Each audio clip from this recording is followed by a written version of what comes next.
I'm Janet Fielding, and I played Tegan Javanka in Doctor Who, and this is The Legend of the Traveling TARDIS.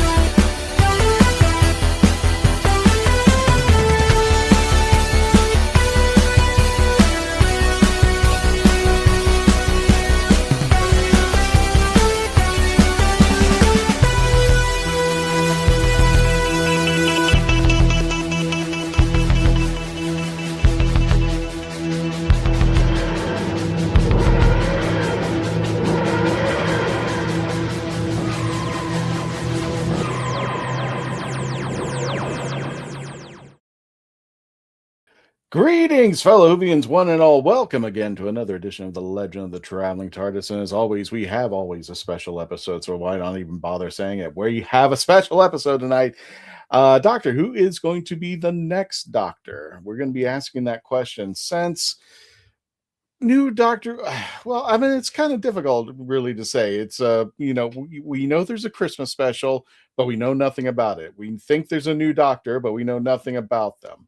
So hopefully we're going to help RTD try to decide who should be the next Doctor. And we're going to get your chats as well and your take on who the next Doctor should be, the 16th Doctor. And I've read everybody's, we're going to be showing pictures of everybody's ideal Doctor. And also, you get to comment and you get to place your ideas. Well, I've seen a lot of people in the chats right now talking about their ideal Doctor. And if you're lucky, we will go through the chats and we will be talking about what you think is the best idea for a Doctor. And we're going to be talking about that, as well as you're going to be talking about our picks as well. But without further ado,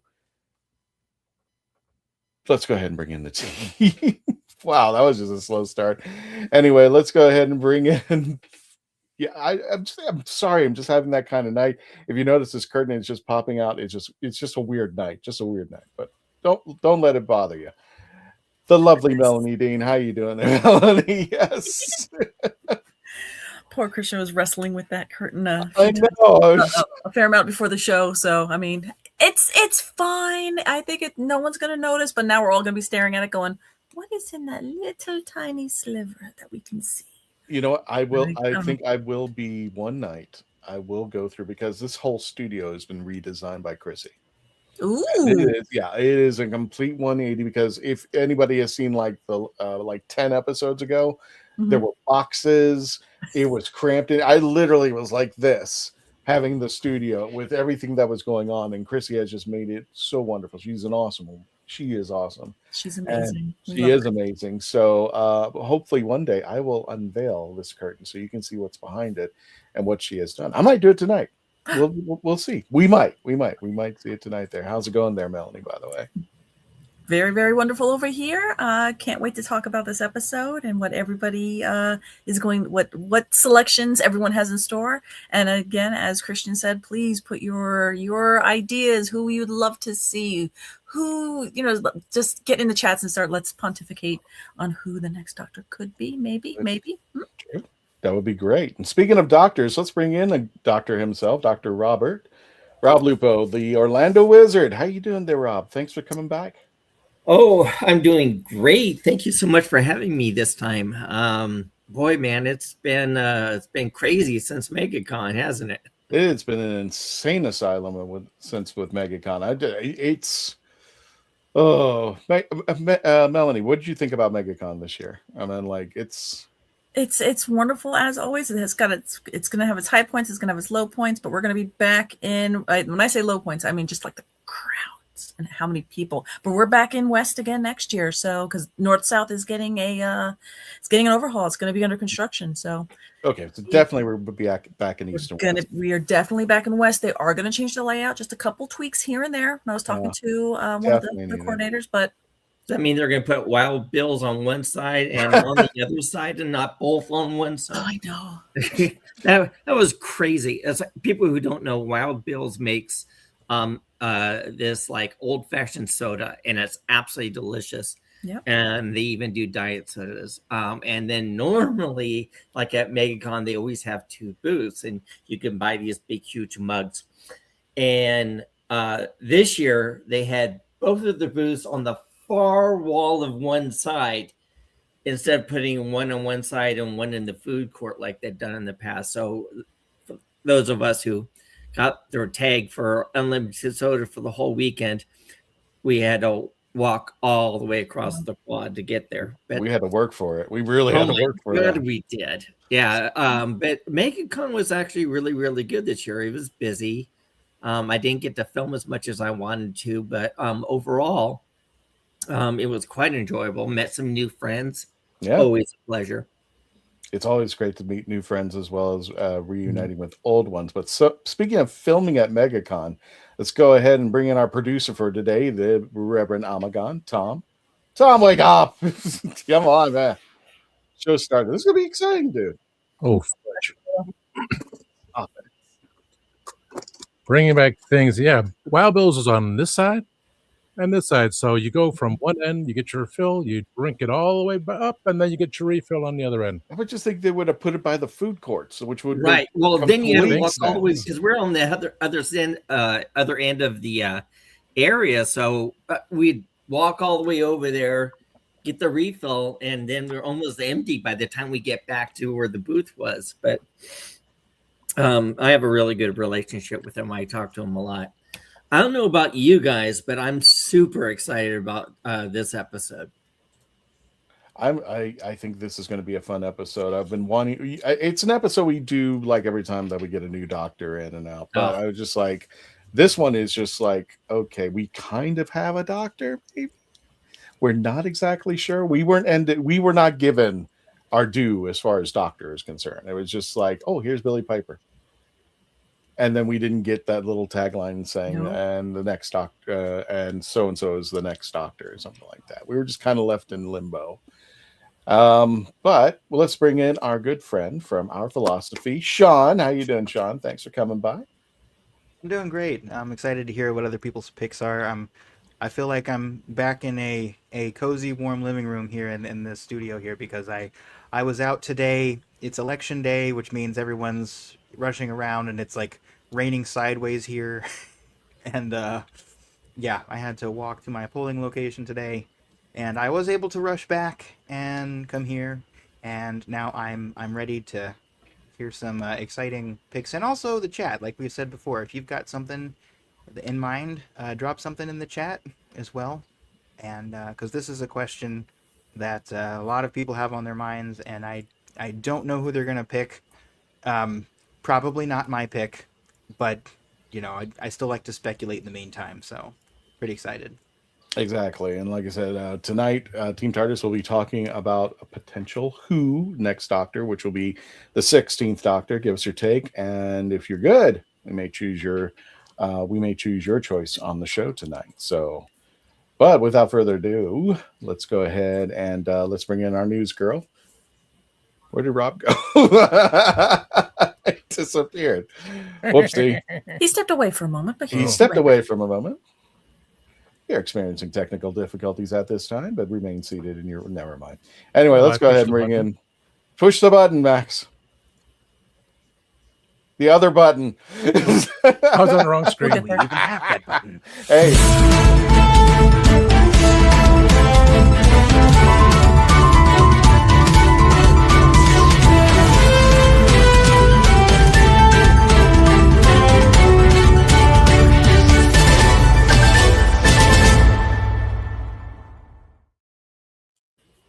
Before we get to our news girl, wait, no. What's in the news girl? Before we get to our news girl, and Melanie, I think you'll appreciate this. I went to a convention this past weekend, and there was no way in hell I was going to pass this up. And a little pricey, but it's something that I've always wanted, and now it shall be sitting on a shelf forever with amongst friends. Grogu. You got the TARDIS. TARDIS. You did it.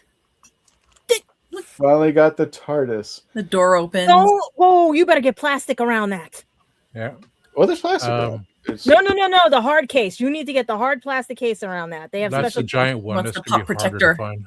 Oh I dear. knew that. Yeah, I will probably. Well, believe it or I not, saw that at New York Comic Con and I couldn't even afford it. So I'm wondering how you got a deal. I begged. Good lad. You haggled. You haggled. Well, here was the thing. It was in the triple digits, and the Yeah, guy- I know. That's what I'm saying. Yeah. it's in the triple digits. And the guy who sold it to me, he goes, you know what? Let's check to see the price of it now. Maybe it went down. Mm-mm. No.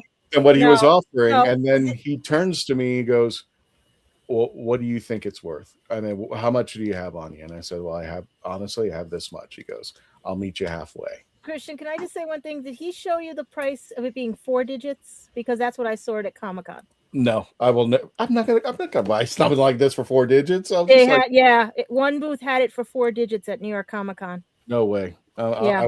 I will prostitute myself before I do that. Mhm, But mhm. anyway, Hold a Kenny Loggins. What's also where cash comes in handy, because sometimes Yeah. the cash price is a little bit Yes. in your favor. yes, I will confess that cash did come very handy at this point because they make a better offer. if they Cash could is do the king. cash. Mhm. Exactly.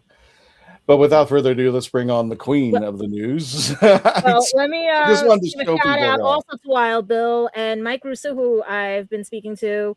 And thank you for dealing with soldiers, because my dad is a Vietnam vet, and this is the soda that I will sponsor forever and bring them to conventions if I have to, because they honor soldiers. And with Dad being a Mhm. soldier, thank you. And this is Mike. He's from here in the New York area and stuff. And he even offered to do a promotional with our shows and everything. So we'll get in touch with him and see what happens and stuff. And also, I found something while I was cleaning, Christian. My original. Oh my god! Every con I went to, you made me wear this with my gadget Oh gloves. my god! I found it. Look at that. That was Talk about our anniversary. I had to that wear was this the every original convention. logo. I think it was the very first logo of the Legend of the Traveling Yeah. TARDIS. You had And you these had the band made. too. Remember, you had these made for each of us. Do you have yours, Yes. Mel? No, there's no way I got rid of it. I had the banner here for the longest Yeah. time. That was the I had, key. because going around with the TARDIS, nobody believed me, and I thought this would be breaking news. The original logo, so people could realize and put the two shows together. Because with the new logo, I think that confuses some people. Maybe we'll get more likes now. But this is I look know how that. old that is. I had a friend of mine make that logo a long Mm-hmm. time ago, and if anybody put it back up for just a second, Yeah. if anybody recognizes, you notice the TARDIS is TT. Yep. Yeah. So that was her rendition of it, and essentially one day I went ahead and made. I wouldn't say I made, but I went and found somebody on the internet who was making logos too. They were making logos similar to this, Mhm. and I said, "Yeah, I want to Commission. thank you. I want to commission you welcome. guys for this." And it wasn't pricey at all. And I said, he goes, well, what needs to be in? And I said, a TARDIS and a microphone. That's all I told him as far as the instructions. And lo and behold, they made this. So I'm happy that we've kept it for years. But I do That's miss. just when I started with you. That like I'm cleaning. I found my old badges. I found all my badges from con, and I said, "What is?" And I saw this part, and I was like, "Okay." And then I turned it around, and I'm like, "Oh, there it is." That's how everybody knew us when we went to conventions. So that's breaking news to see that. And I'm sorry I'm blowing you guys out with the light and everything, because I don't know what's going on with lighting anymore on these cameras now with all the other stuff. I got to get a screen for it. But since we're on a happy note, why don't we start with who's in our actual trailer? John Rhys Davies, who celebrates his 82nd birthday on actually today, May 5th. We actually got it on the same day for him. And he doesn't age. He does not. He looks really good, you know? And How old is he now? 82. And he loves the fans. I have a friend who is a vendor at a convention where there was nobody at one point. I mean, like nobody was around, and he he felt so bad for the vendors because they weren't making any money or anything, and he went up and he had the vendors come up to him and he took care of them as far as like photos and signatures. The entire Everyone calls him vendor like a group. philanthropist. He's like basically, He's yeah. sweet guy. Mhm. Yeah, I mean, if you're going to a convention, he's there. Stop by. He's totally worth it. He loves Bring him it. sweets. Anyway, I only Good. I only meant to take one picture of him, and he insisted that I take 10. I mean, he just said, keep clicking, keep clicking, and he just moved around. This one's my favorite picture where he's taking the TARDIS and being like, no, I'm not going to give that back to you. But He's a there's big like a kid. ton. That's why he doesn't look old. He's like, he doesn't age. He's a big kid. I love him to death. Mhm. I hope I get to meet him again. He's awesome. I hope he gets to get on Doctor Who. Oh no, like he's got to do a guest spot. Like even if Yeah. it's children in need, he's got to do a guest spot. You know, because all the doctors like should just take him and bring him on. I would love him to do the master. Just could be maybe the- the master. He could be the Doctor. I mean, he's Could good. be, but think about it. What if he did the master? It would be out of character for him, and he might be like, you know, a twist. Oh, he's He's a too twist. funny too. I mean, like I love the guy. Ever since I met him, he was just the sweet man. I'm just like, I can't see him as a bad guy. You can't like No, think especially about after Sliders and all those shows. so. Okay, Sliders. I'll give you Oh, I that love one. You beat me. I'll give you that one, but especially now with a horror that could be anything. We have the two directors and actresses. I gotta make sure I say it right. Jen and Sylvia. As you know them, they have done Dead Hooker in a Trunk, See No Evil 2, and American Mary. They turn actually 43, and basically, I'm just trying to see if they have anything coming up recently or anything. But the last one they did was Festival of the Living Dead, where they both directed, wrote, and acted in, as well as the last TV show they did was Elevator, where they had acting and hosting like a starring role. But these two, maybe they could be the master. Missy's kids, maybe. Maybe. Well, They're good on horror, you know. I think I saw a picture of one of them. I think Jen was cosplaying Missy. Okay. And they are big Whovians, of both of them. Now, for people who may not be familiar with the Soska sisters, you can follow them on their X page. But yeah, as Gadget mentioned, they were on the Game Show Network for a show called Elevator. Yep. And if you're not familiar with it, it was pretty much that. You went to different floors and had to survive each floor. And each floor had a horror. Like something was chasing you, or you had like a Saw type puzzle you had to figure out. So it was kind of like the elevator was trying to kill you. And if you got to a certain point, then you win the game and you win the money. But in the meantime, these two were taunting you the whole time that you were trying to get out. So, It was but funny. I got to see an episode. It was good. yeah, but these are sweet girls. If you ever meet them up close, they're nothing like their persona on Elevator. So Nah. happy birthday to you both, Sylvia and Jen. Thank you. And then, you know, everybody, the Fugitive Doctor has a surprise for all of us that is coming through on June 25th, I should say. Basically, it's called Circuit Breaker, and it's the kickoff of the epic multi-platform adventure. Plus, as you see this picture right here, is the Titan comic cover of Circuit Breaker story, The Adversary of the Daleks. And I can't wait for this, because between the audio game and the Titan, I want to see how it comes out, because Titan Comics has been very good with Doctor Who comics, and their stories are interesting. But to have that, we can see Osgood back, that's interesting. You know, to have Which is Osgood, funny you mentioned that, because the character on the right, she looks like she could be Osgood's sister. or is she the Zygote or Zygon? What is it? Mm-hmm. Zygon. Zygon. Yeah. Osgood. Call her Osgood. But, We're gonna call it Osgood. Yeah. yes. But don't worry, guys. Like, it's gonna be, everyone's very hesitant with this because they're not happy because it's the only Doctor Who coming out right now. But I think it's really cool, because for those of us that aren't into the TV show but do like a choose your own adventure or into comics or anything, this is perfect for you guys. I wish they did give a small sample though out on Free Comic Book Day of the comic. That way we can get an idea. But basically, so it's the dates that are coming out to watch for is the premiere on June 25th. Call the Doctor. Then on July 8th, you're getting Adversary of the Daleks. Then you're getting July 23rd, The Honorable Society. July 30th, The Deadliest Weapon. And then you're getting August 4th, The Dawn of the Daleks. And then it continues on with casting Don't Blink, The Doctor and the Three Witches, Moments. You know, it's all, and then it comes full circuit.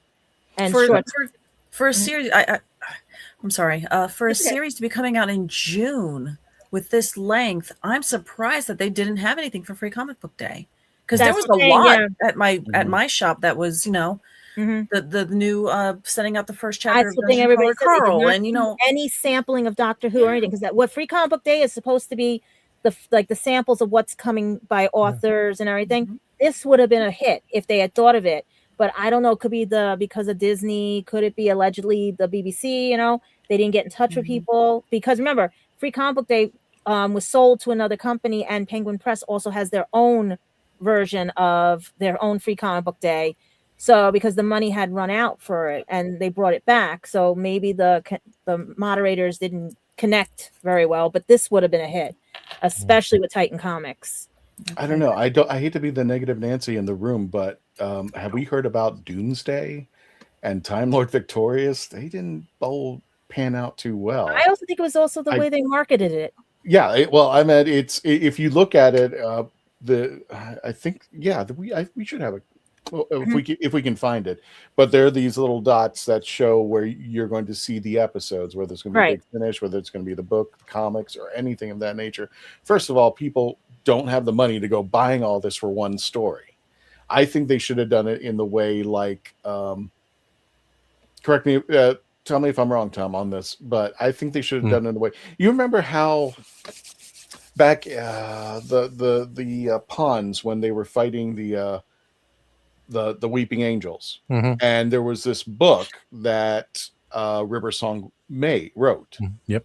And that book became popular because of that episode. I think that's what they should have done. Instead of making a whole thing about all these different medias for one story, I think they should kind of like sideline, like when they had, what was it, the story in the engine. They could have had like a book spinoff for, oh, okay, by the way, if you want a more story or backstory of what the fugitive doctor, I think that would have been a better approach than trying to do this, because it was like Doomsday. First of all, nobody wanted it. Everybody that I knew was not excited about that, and I don't know who. I think we asked people on our social media, and like 2 people said they followed it, and that was it. That's too many. that could be the argument too, yeah. But I'm still fading out. It's like it catches your hand sometimes, and then starts focusing and then on here. No, you're and then once your hands drop, it goes again. I don't. And Mel's starting to pixelate. You were just pixelating before on everything. I was just looking at that. But here's the thing that I've been trying to avoid, because I have a ton of NDAs and NDOs and everything. And I need you guys just please just bear with things, because somebody may have just lost allegedly their job because of what I'm going to speak about, because this is a big no-no when you deal with companies and everything, especially when you have NDAs and NDOs. You don't screw up and release a press release. Ooh, no. So we don't know if this is a real press release, because now with alleged AI, you can make anything. Okay. And I know people are desperate for Doctor Who. As I stated that I can talk about, because I signed all of my things, you don't need a main cast right away. So extra work, things like that, all the stuff, background, can be shot earlier, whatever. So that's why we're not worrying about the Christmas episode. But as you know, Sony likes to buy a lot of things, allegedly. They have Crunchyroll, they have all this other stuff and everything, right? They partnered with AMC, who also owns High Dive Anime and other productions and everything as well. I know kind of AMC would not appreciate this, as well as Sony.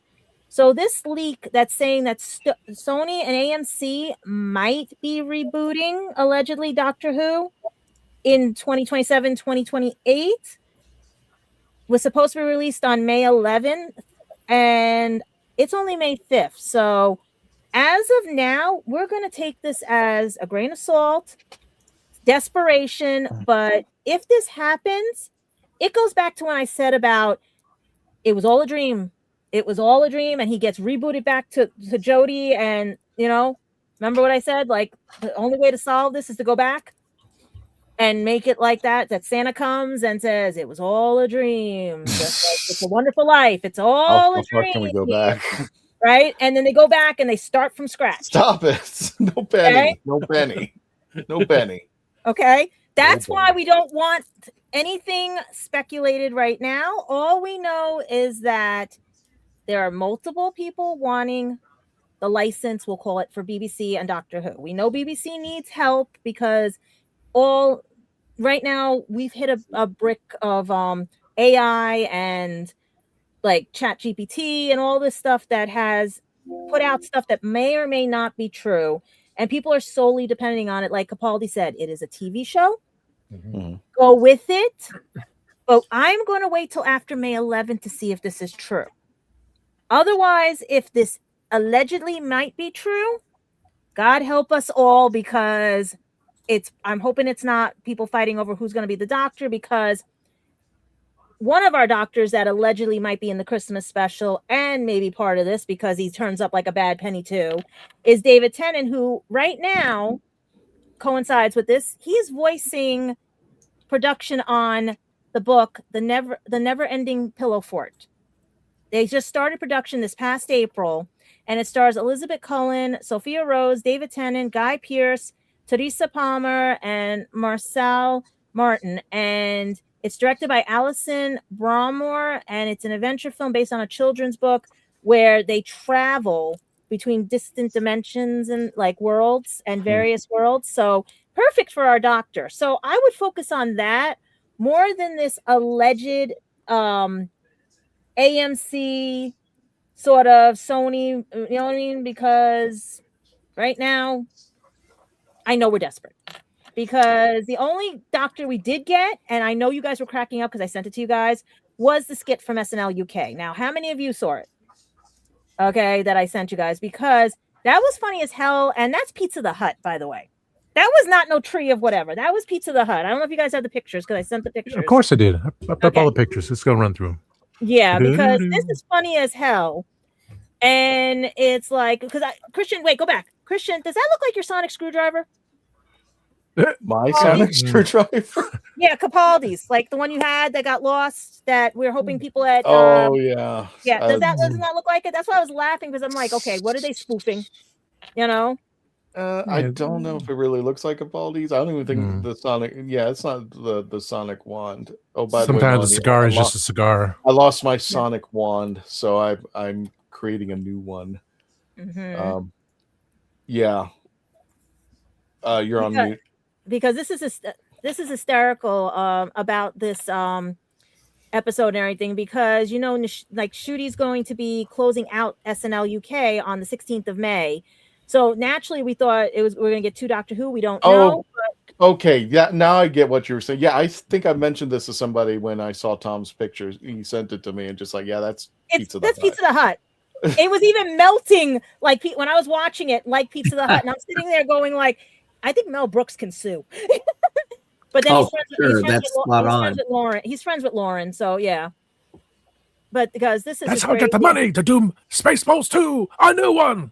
Yeah, but it got like I forgot on SNL UK you could curse, so that was funny as hell, the way she was acting and stuff. And I love how she talked about woke and all the other things that were going on, and I just couldn't get other shots from the ending because we don't like she was vaping and the peaches and all, like, or was it mangoes and stuff like that, and it was just funny as hell, like, and the ending just got a little bit too whatever. So it was like the ending there, but everyone said it was a pretty good sketch and everything. I'm just worried because now Radio Times, this is how it ties into this, thinks she might be cast as the next Doctor. They're hoping she might be the next Doctor as a choice because of her what's her name? Her name is, if I say it right, Ami Lou Woods. She's from, believe it or not, Sex Education and White Lotus.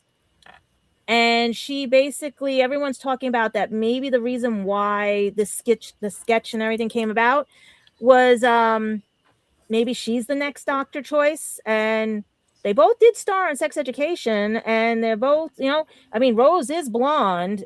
We have a blonde, but that's all like reaching.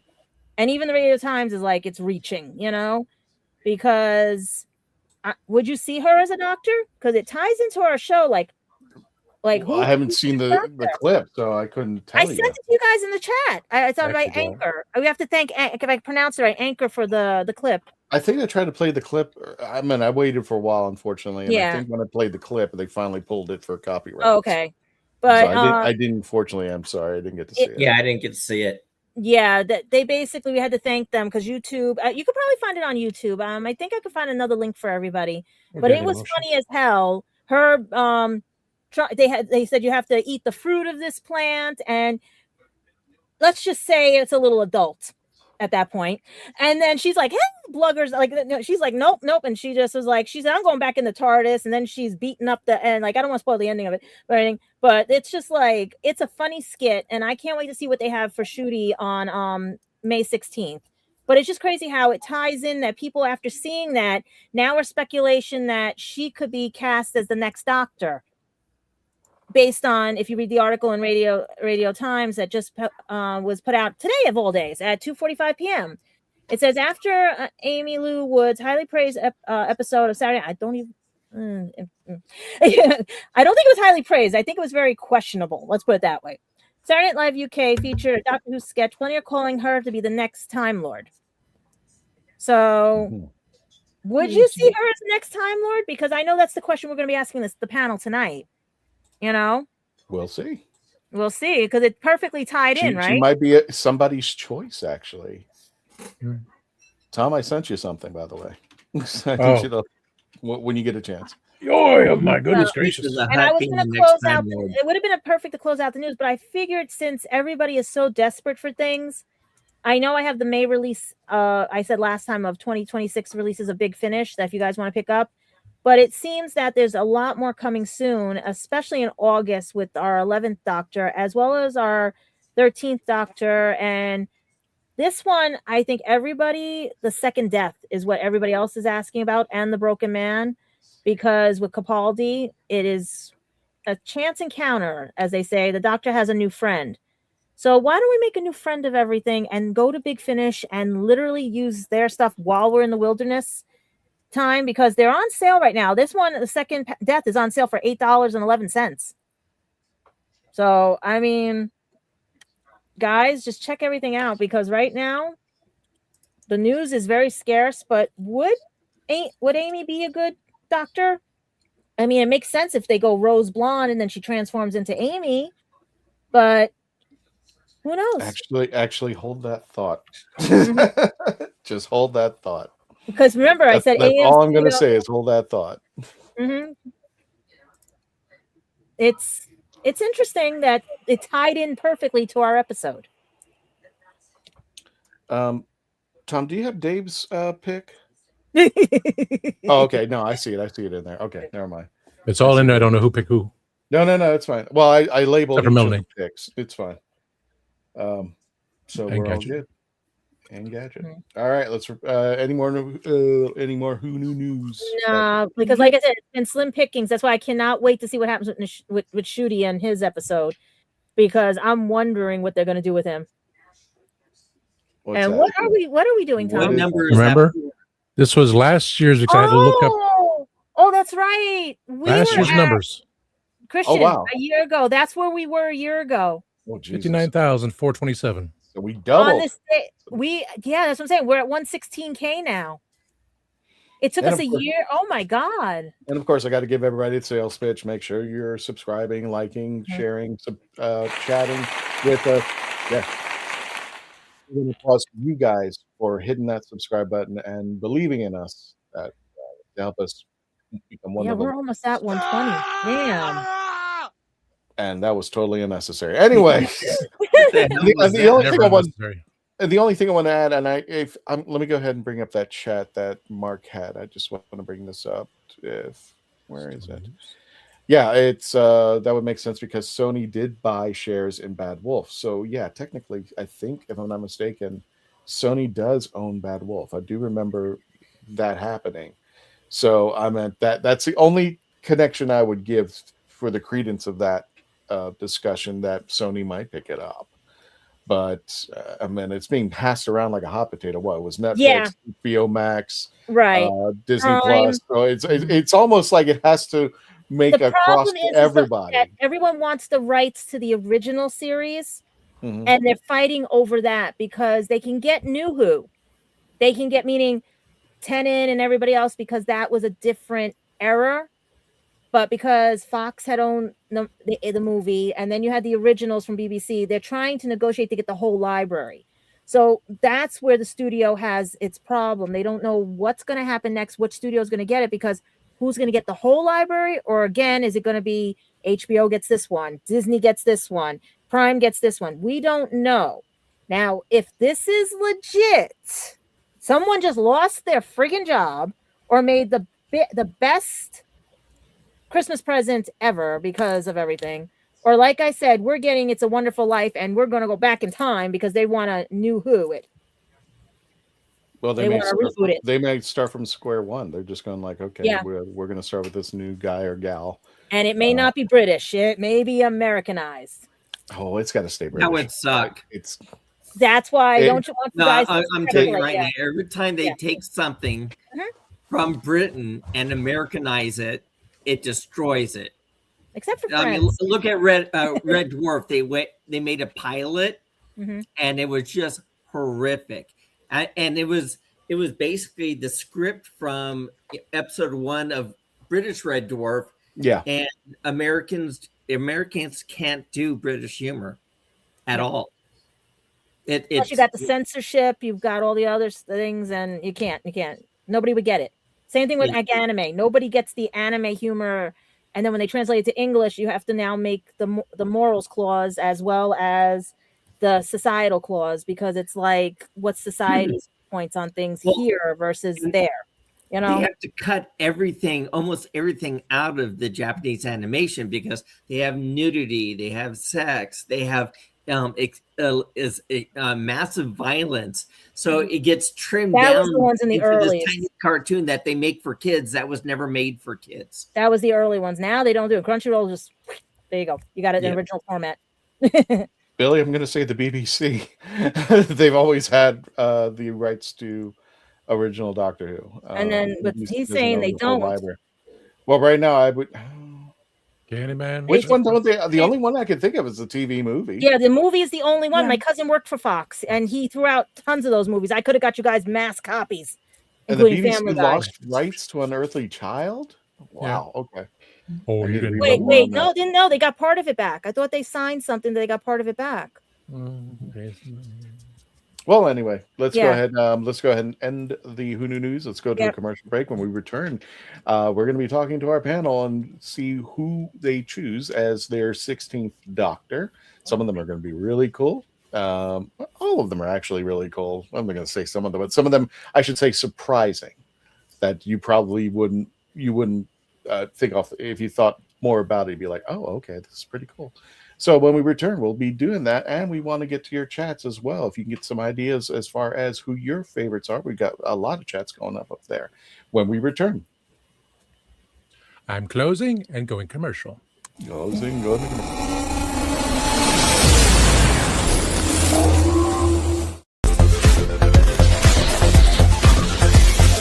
I didn't listen to that voicemail. I'll tear open that letter you sent. Don't you tell your friends I want you back. I gotta leave you now unread, because you've already said those words that switch my heart to dead from loving you. So you'll stay ghosted and I'll stay focused on sewing clothes. The spell stays unspoken, a dark silhouette of a mark man, and I'm broken.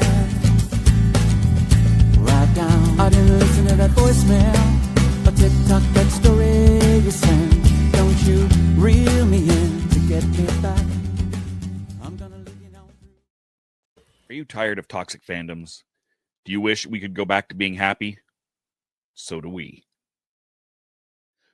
we created the Happiness Patrol to get away from all of the toxicity in fandoms, in life. And so we decided we wanted to do a show, but something that makes us happy.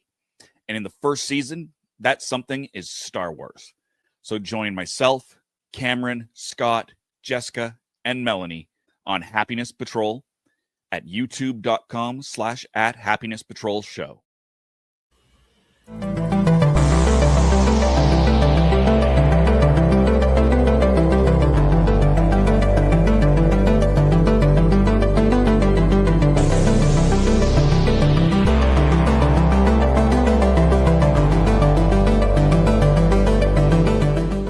So what's your favorite Western? Is it this one or maybe one of these? Is it a revisionist Western, an anti-Western, or maybe it's an all-time classic? Whether your favorite Western is in black and white, vibrant Technicolor, a spaghetti Western, a neo-Western, a comedy, or maybe it's only really Western in spirit. Whatever it is, this is the podcast dedicated to determining the top 100 Westerns of all time. Every second Monday on YouTube, Spotify, and Apple Podcasts. It's Horses on Film. I'm author Mark Muncy. And I'm author Erica Lance. And this is Eerie Travels.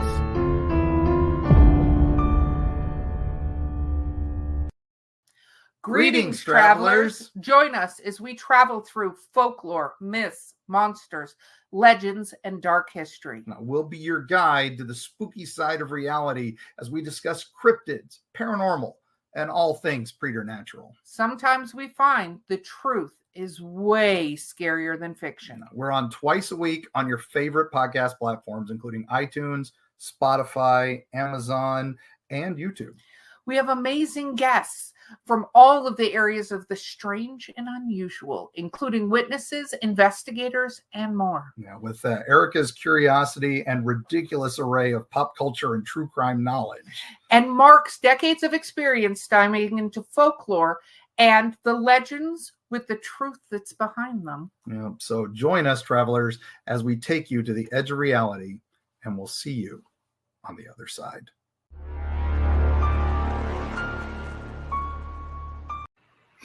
Hi, everybody. Welcome to the show, The Legend of the Traveling TARDIS. And we're all here together. We're all here together, and welcome back to The Legend of the Traveling TARDIS. We've got a special episode tonight. Doctor Who is the next Doctor. We are going to be talking to our panelists and some surprises in there of who should be the 16th Doctor. I want to make that specific. The Doctor is going to be coming after Ncuti Gatwa and maybe technically Billie Piper, or however her role is. But yeah, we are going to be discussing who should be the 16th Doctor, and you should be part of it as well. So welcome there back, folks. Don't forget to like, share, subscribe, do all the things to help us out on our podcast as well. Go ahead and take down the banner. Or I'll do it. Got it. Well, you did it. Oh, you did it. I just want to let you know, guys, it is not as easy as that. Remember, I was doing all of this for one time, and I think Melanie was a part of it. And I know Tom and Dave helps me with this out occasionally, so I'm just like, cool. So I remember doing this as a solo, and just like, and everybody laughed at me. Everybody laughed at me. I just said, if you saw Tom, it's like, Tom, it's not easy. Hit the button, and nothing happens for like 5 seconds. They'll just sit there. I didn't laugh at you, Christian. Oh, I was nice. I love you, Sean. Thank you very much. I laughed. I laughed then. I laughed now. Shush! I know you do. I produce. It hurts right here. It hurts. It hurts. All righty. Well, without further ado, let's go ahead, and if anybody wants to go ahead and get started, let's go for it. Who wants to go first? I can. Tom. Thank you very much, Tom. You're over here anyway. Oh, come on. I'll be a doctor. Tom, go ahead. You will start off. We'll just go clockwise in our little routine. And who did you pick as the 16th Doctor? Well, obviously, because I freaking portrayed the Doctor in various stories. And one of Melanie's favorite stories, Doctor Who meets Teletubbies. Of course. A classic, if you will. Classic. But besides me, I had to go with some famous, more famous, even though I can claim doctor, I just don't. I chose Liam Neeson. Oh, yeah. Because, for goodness sakes, Dark Man. I just see him walking out of the TARDIS to the Master. I have a special set of skills.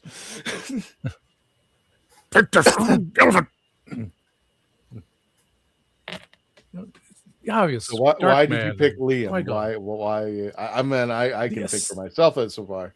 And actually, the pictures that I picked out, Tom, which was this one, I actually did the search on Google, and I would type in the actor's name and put Doctor Who, and whatever the first picture came up, that's what showed up. So this was the picture that came up when I typed it in.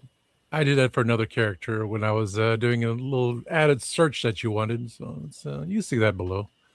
Yeah, that was a beautiful picture. Because it's my understanding he has a particular set of skills. He does. Yeah, it seems the Christian said that too. Anyway, I mean, the quintessential actor. I have not seen The Naked Gun because I just forgot, but I saw clips of it. Like, holy moly, the things they get away with nowadays for little scenes here and there. But still, he was Hannibal, Colonel Hannibal Smith in the A-Team. I like the movie because I like Liam Neeson. I think I'm one of 5 people that love the A-Team. I adore. I saw it on TV. I was okay with it. When somebody says which movie would you watch over and over again, the A-Team was awesome. I love it. But essentially, imagine Darkman coming out and being the Master. I'm Darkman. Now I have a question for you, Tom. If you had a choice with Liam Neeson and you were writing the script, or you were the showrunner, who would be the first villain that your Doctor would come across? Who would Liam go up against? Well, let's do a double thing here. I would have Liam's Doctor versus Dark Man. Just it's just a trigger, something that the Master's wearing this thing. Is like, okay, just for the fun of it, just for the taste of it, Diet Coke. I don't like that taste.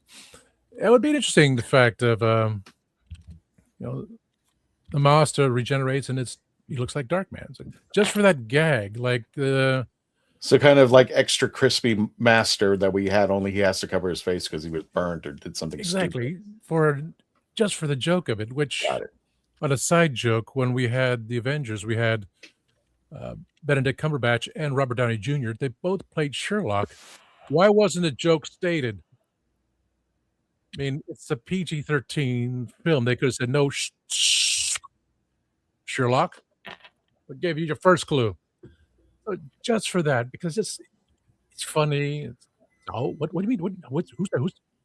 Who is Dark Man? That was Liam Neeson. So playing the double role,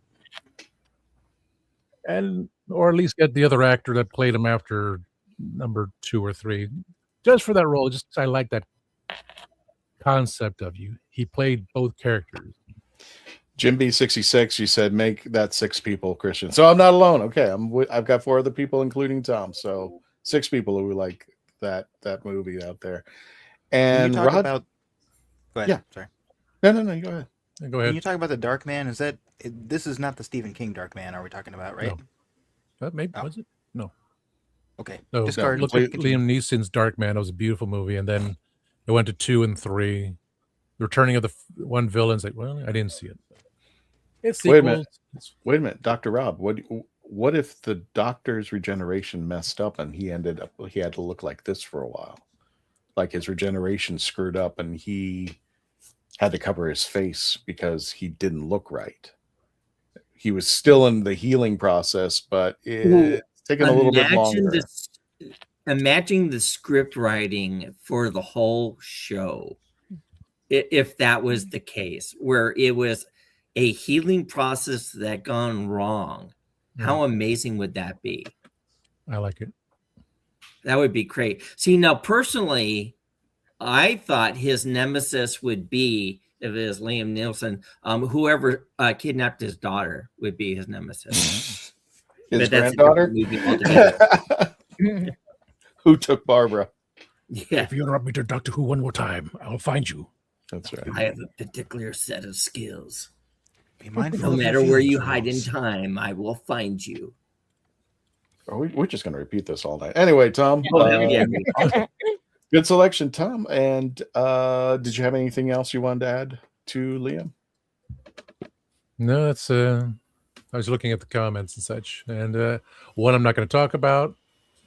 And as Roger talked about, the Naked Gun movie reboot with Liam and Pamela Anderson was amazing. Real quick, what did you guys think of that? I was happy until the end. The ending was just. I didn't get to see it yet. Oh, okay. It's one of those where I think it was worth a viewing once. The trailer sucked me in. I'm just like, it's Leslie Nielsen. I'm like, I can't see anybody else in it. And then I saw the trailer and like, okay, I'll give it a shot. And it went well up until the very end. I'm just like, okay, this is getting really. I know I know it can be weird, but I'm just like, okay, this really went off. And I think also on a personal note that they didn't invite the Sucker Brothers to help with the script. It was all what's his name? The Orville. McFarlane. Yeah, he did it all himself. And I was like, wouldn't you bring in the Zucker brothers? It's their baby. But that's just my opinion on that. Speaking of opinions, we're moving on to Melanie. We're going around the clock. Say Hue. Melanie. Yes. Who did you pick? I picked somebody very special, and I think, funny enough, the way Gadget was kind of formulating it a little bit during her news segment, I was like, oh my Lord, this is actually kind of leaning into what I would like. And that's I would like to see one young Paul McGann back as the Doctor. And I remember eons ago on the show, Christian, you and I chatting about how it would be neat if they just, I think this is like during one of our, who's going to be the 14, who's going to be the 15, one of those conversations, and bringing up it would be fun if they just decided to bring back Paul and go, okay, now we're going to have the 8th Doctor in television because he lives in the comics.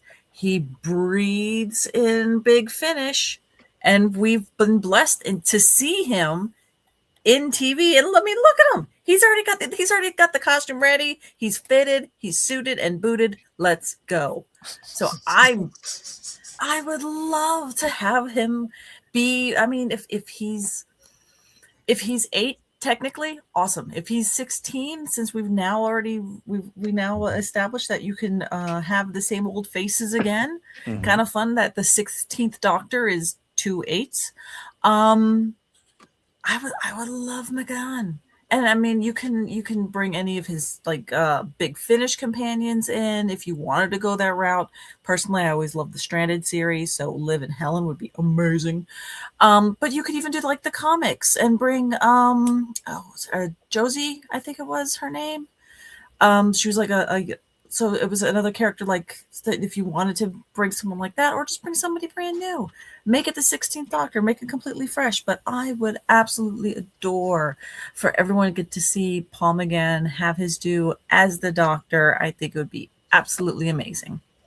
Well, let's say you're showrunner for Paul McGann. What would you do? Would it be an extension on the 8th Doctor, or would this be 16th Doctor, a completely new incarnation? How would you want to set that sail? It's so okay.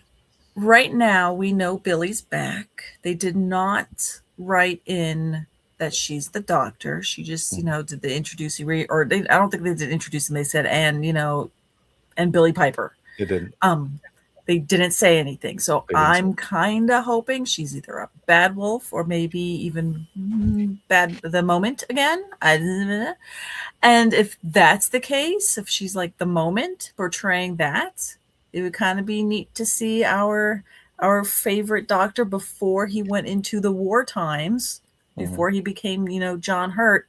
But clearly in this kind of iteration, he looks like he's seen some stuff. He's not just from the Fox TV show where, he didn't know who he was and he had, run around with Charlie and Yiji and, all that fun. I don't know. I think there's just so much that you can play with, that you can nod to that it is the 8th. he could be, I think, the 16th Doctor, kind of like in a Tennant fashion where 14 knew about 10, but he wasn't 10. He was a little different. And there was different nods of him remembering 10, 9, 11, all that. So I almost can see that this is the chance for, I don't know, you could really get into timey-wimey stuff. You can have him be the Doctor, and we could see him having, just give me a season. I'll take a season. Even if they want to do a flashback, or flash sideways, or flash whatever. I don't know. Everything that the sky, the galaxy is wide open. The vortex is wide open. Put him in Pete's World. I don't care. That's what I want. I want to see my boy back. I love it. Bring him. Oh, Melanie, you know what would be cool? Of all Bring him back. 16 and 8 meeting up, and it's the same. They're wearing the same faces, but they're from two different times, and one's is about to go in the Time War. The other one's already gone through the Time War. Yeah. I think that would be how they handle each other in that case. And I remember there was a panel where Billy was asked once if she could act alongside another Doctor, who would she do? And she was hoping for McGann. So come on. It's manifesting. Manifest it into the universe. Come on, let me have my Paul. Let's go. Works for me. Go. Okay. Next. So we got Paul McGann, and next we're going to go around. No, Sean, I think you were having some issues, so let's go ahead and bring you I'm up. here. Up there. I'm fine. Oh, you're fine. Everything's good. Okay. Yeah. Sean, I just had to step away for a minute, but I'm back. Oh, okay, cool. Then Sean, what was your pick? My pick would be Hugh Jackman. I almost put an adjective in the middle of Hugh and Jackman, but then I remembered that we're live on air, so I'll just say Hugh Jackman. Easy. Yeah. Yeah, and I do have a rationale for this. And that is that, well, number one, we have never gotten a Doctor quite with that aesthetic before. Now, I know if this was real life, because I just wanted to go big, right? Because, Russell T has not yet contacted me to ask who my pick would be. If he does, then, I'll throw the suggestion out there. But, if this was real, I probably would end up picking a British actor. Actually, is Hugh Jackman British? He's not, Australian. is he? Australian. Okay. All right. Yeah. So I probably would pick someone who is, a British actor. But the reason I'd pick Hugh Jackman is because we've never had a Doctor with that aesthetic before, which is basically, I assume that you would pick Hugh Jackman because he's kind of like the buff man's man, right? That's why you would pick Hugh Jackman. You wouldn't really pick Hugh Jackman to be like a Capaldi type Doctor, I don't think, right? It would be really interesting to see like a hyper mask Doctor. Mm-hmm. And I think that's something that would also play well, because I would like to see that side of masculinity portrayed in the Doctor without the violence that you usually get with that sort of portrayal of a person, right? Because that's one of the great things about Doctor Who, is that it is a show where you have a male role model who's in the top billing of the show. I mean, the show is named after him, really. And it's a character who is simultaneously a pacifist who also understands the need to handle the danger. He doesn't just sit by and let things happen, usually. Unless he's having tea with Donna, but we won't talk about that. So, usually, he goes out and does something about it. And I like that we have now male and female actors playing the Doctor, but we've never really had that kind of portrayal of a male Doctor before. And I think it'd be really interesting. I think it would serve as a good role model in that way, because, a lot of people, especially when they're growing up, like you see, that's why a lot of kids, when they grow up, they watch wrestling, right? Because they kind of want to emulate that. But a lot of people have known it could be anybody. It could be a coach, it could be a parent, it could be a relative, someone who like goes to the gym and, does all those things and is also just like a very encouraging, positive person.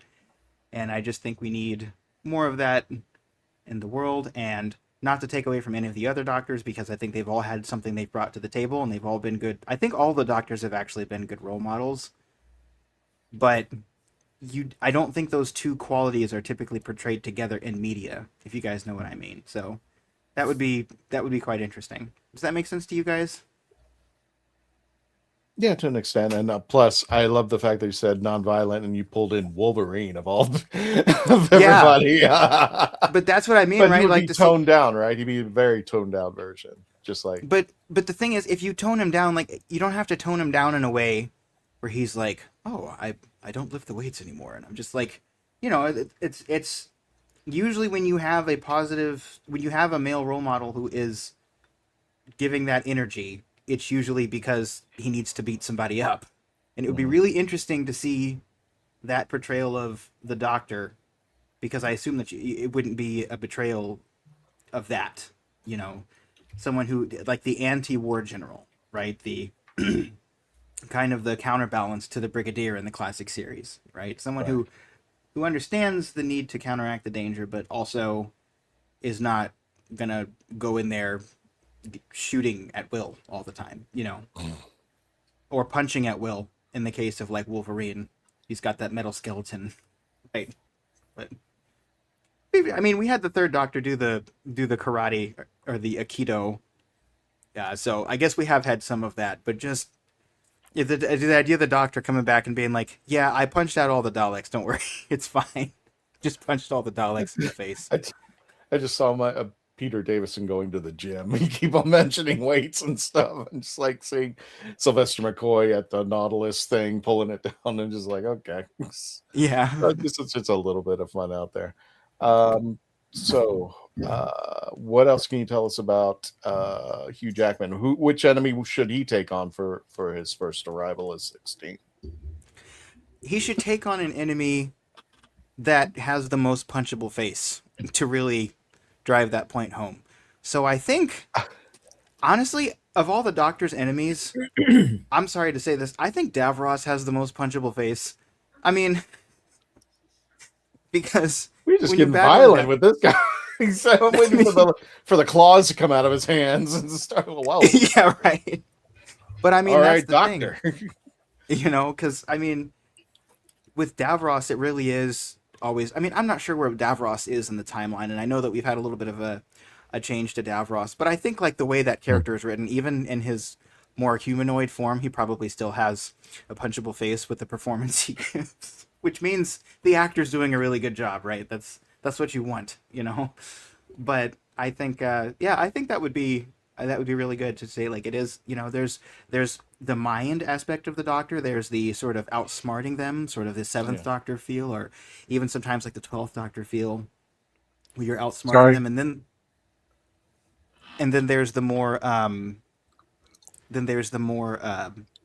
sort of reasoning and almost compassionate way you can, like, sort of a 10th Doctor thing, right? And just seeing someone who has, the aesthetics that Hugh Jackman would bring, and also bringing all those aspects into the way the character's portrayed, I think that would just be really interesting. Okay. Alrighty. So without further ado, let's go ahead and let's jump over that gadget. Gadget. Let's go ahead and see your pick. You had two. Let's go. Out of the two, which one would you pick? Would you pick the male or the female version? Your audio there. You're muted. You're muted.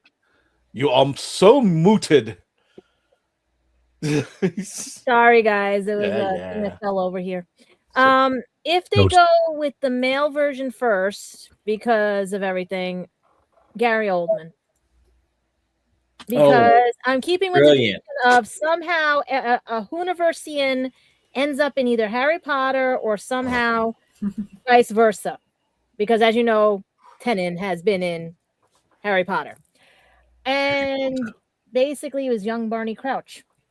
But I'm thinking because Oldman is a versatile, Sir Oldman is a versatile actor and everything, he could play the Doctor in a way that nobody would guess. Because he comes in after all the hell we've been through with everything. Think about it. This doctor would come on. I'm all happy. I'm a teddy bear. I'm whatever, like, you know, and stuff like that. But then it's like, nah, let me go find the master. I'm going to go get him, you know, or like, you know what? Let me go sit and have tea with him. Or like, he has a versatile attitude where he might be the long game, the mind game, I already know where you're going with this doctor because he's so versatile, like in his shows and everything, in his movies. He's done anywhere from comedy to drama. He's even done character roles. So I'm figuring with the change we might need with he would be a good doctor, or if they have to replace the war doctor later on for, you know what I mean? Like, and regenerate, this would be a younger version of the war doctor, you know? But I could see him being the next doctor. You know what's scary, Melanie? When we did the revival for the Masters, who would be the next master? It was Gary Oldman, my choice. So the little irony that I picked him as master, but Gadget picked him as doctor. But I mean, he's got such versatility. Right, he could be that mind meld, like that mind manipulating doctor. You know, the one that brilliant. He's such a brilliant actor. Well, the reason I picked him as master, if you look over his body of work, he never looks the same in anything. And I said, that's a trait. That's why I'm thinking he makes a good doctor, because he's versatile. Like, they won't know what they're getting when they deal with him. He'll be one way with the Daleks, one way with the master, one way with Davros, one way with like a companion and everything. He'll like protect the companion, but then it's like, get away from my, you know, like I've seen him in one of my favorite movies is the one with Asa in it, and he plays like a scientist type, Space Between Us and all that, and a caring scientist and stuff. Then he's also voiced in Planet 51. He's very versatile. What does he play? Winston Churchill one time, I think, as well. Yes, he did. Yeah. So that's what I'm saying. He's been in Dracula. He played Dracula, right? Yep. Right. So that's what I'm saying. Yeah. He can be very versatile. And when I'm a writer. Dealing with all the Doctor's enemies and everything. And then the funny part is, if we get a new master, I was thinking Tom Hardy as the new master. Because those two against each other, that would be interesting.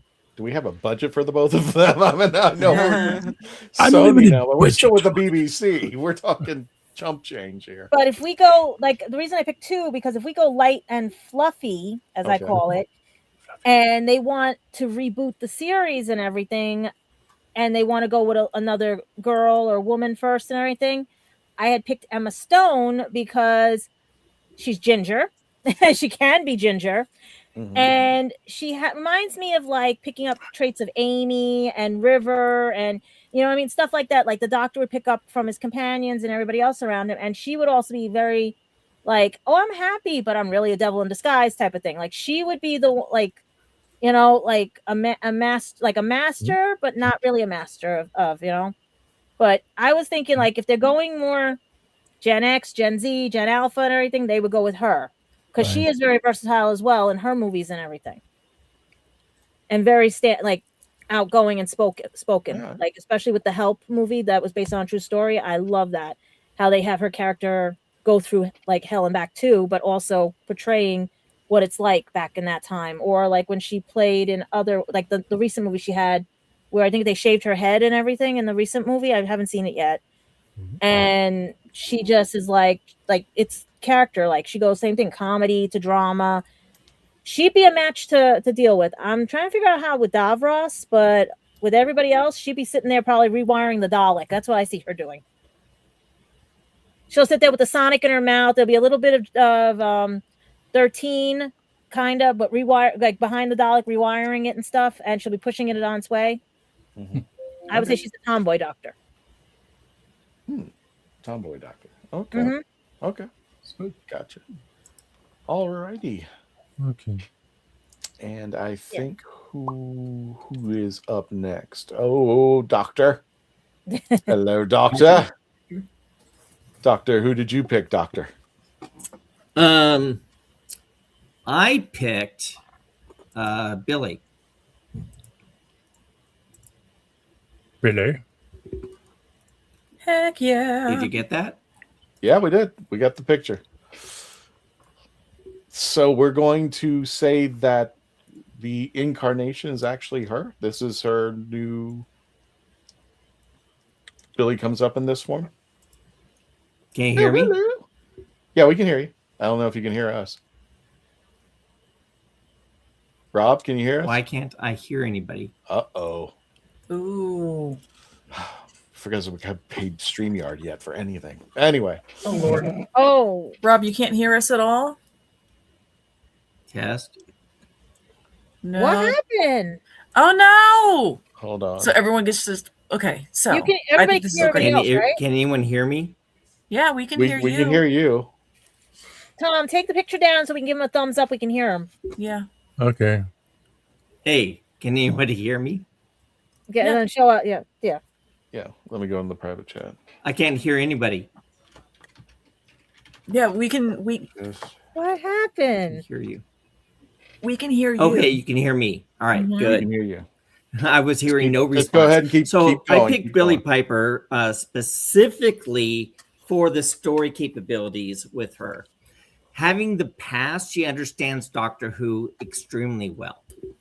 But being transferred to like an alternate universe where she came back as the Doctor, and the conflict and the mystery that you would have, having a companion immediately become the Doctor would be intriguing. And what if you had to deal with the conflict, you had to deal with her still being married to another female, and how she would handle that? And what if her evil counterpart was David Tennant, as an evil like ghost memory that was constantly putting her into conflict? Ooh, this got dark. I think he's going with the alternate tales. This is afraid to interesting. watch. Well, wait, didn't she marry the doctor with the one heart, right? In the alternate universe? Mm-hmm. We assume. They have a kid. We and assume. They have a kid. Or was it the Yeah, mom that had the according kid? to the comic, yes. Yeah. Oh, really? Yeah, because I know Jackie was pregnant when he went there, and then she's getting a little brother, and then they got a kid. So that might be interesting. So, feedback. Yeah. Peter Cushing, Doctor. That might be interesting. Alternate universe. I wonder if So I'm Rob. typing to... Oh, there we are. Well, it's I good to can now say- hear people. Oh, You now can you hear can hear Good. people. Okay. Now good. I can hear people. Oh, now that Yeah, it's over. Okay. For some reason, I got muted, or you guys got muted. Oh, weird. That might be a good thing. I don't know if you wanted to hear what we said. No, because I What did was you saying say? that was very No, dark, no, and I I just- loved it. Yeah, that was I'm just interesting. goofing on. So, I mean, think about it. We've never had a companion become the Doctor. So, and to have a companion that was so intimately involved with a Doctor. I mean, how sad was it when Rose had to go to the alternate location, and then come back with the confusion of actually now understanding the Doctor because they have all the previous memories and how the Doctor actually felt about her. And then have that whole conflict of an inner ghost of David Tennant being the evil one, making her second guess her judgments. All right.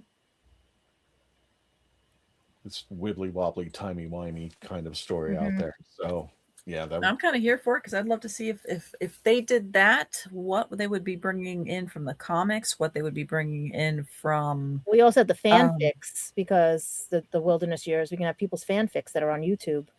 Well, I was also thinking more Big Finish because Camille Kadori has done a lot, just as Jackie, talking about her life over there in the other world, and the Dimension Canon. Well, Dimension Canon days are it's pre before they were reunited and stayed over in Pete's World. But it would be fun. That would absolutely be neat. That it's not Bad Wolf, or it's technically not Bad Wolf or the Moment, but it's actually Rose, older Rose, that's in Pete's World, Rose. Mm-hmm. So this is intriguing. I have my moments. That was it. there you go. No, this moment's gonna keep going. This is awesome. Pun intended. Well, I'm looking through Big Finish right now to see if anything correlates with that, because right now they got stuff coming out in July, August, September. So I mean, imagine the writing they could do if Rose came back as the Doctor. I mean, there was so much, to do. So, I mean, we have to look at, who the Doctor is internally. The Doctor is consistently witty, exceedingly intelligent, right? So this is why when we finally got a female Doctor, even with the controversy back and forth, she ended up being one of my absolute favorite Doctors, because I felt she pulled in the true essence of the Doctor with her wittiness, her excitement, and how she portrayed it. Mm-hmm. So I think it's time for another female Doctor. I'm down for it. Okay, well, let's get to other folks. Well, we got some other folks who haven't had a chance because Dave is not here, but he decided he was going to send in his pick. And if I'm not mistaken, his pick is my pick for the Doctor. He took my pick for the Doctor. He took Matt Berry. He took Matt Berry. And the funny part about it is you don't even have to wander. You just go on YouTube, type in his name, Doctor Who, and I think it was Toast of the Town. Is that what it's called? Mm-hmm. Toast of the Town. And you can actually see Matt Berry as the Doctor, or at least his version, which is hysterical. And I truly think that would be so funny. That would be awesome. And I mean, he's got a sense of humor. He's got the voice, that demands attention. I love it. But the humor would be overwhelming. Yes. See, but my thing is the styling of the show, because if you look at his background, he fits with the comedy for that background. But if the realism, like Doctor Who is, would he fit with that? That's the thing. He would. I definitely think he would. I mean, I can see him swinging. I mean, he's mostly comedian when it comes to from all the previous shows, but I haven't really seen him do serious. I could see him do serious. I mean, he could be at a moment of passion, but then again, sometimes what we think is like this fond moment. He'll say something that's off-colored, and we're back to being Matt Berry again. Yep. But yeah, I think Dave picked right. I picked right. He just took it. And he goes, well, you're going to be on the show, so why don't you use it? And I said, no, Dave, the more the merrier. So Dave Berry is a pick for the next Doctor. Let me get in here. There's another one. Now, Faith, who's our premier 13th Doctor cosplayer, she made a pick. And I just thought that's why I had you stop for a second, Gadget, because...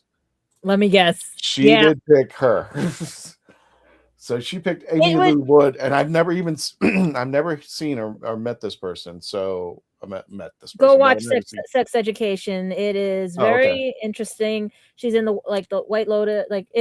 She's a very versatile actress. She's very funny, and it was just odd that it's like everyone said they did a Doctor Who skit, but that was coming because she worked with Shooty, right, on Sex Education.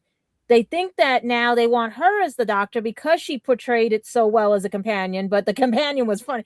It was funny as hell, yes, but it wasn't it could have gone longer, and not use Pizza the Hut. Let's do make it an actual tree or, vines and stuff, like that. That would have been funny, but because it was a short skit and all, but even Radio Times said people want her to be next Doctor. Can she be? She can be Ginger as well.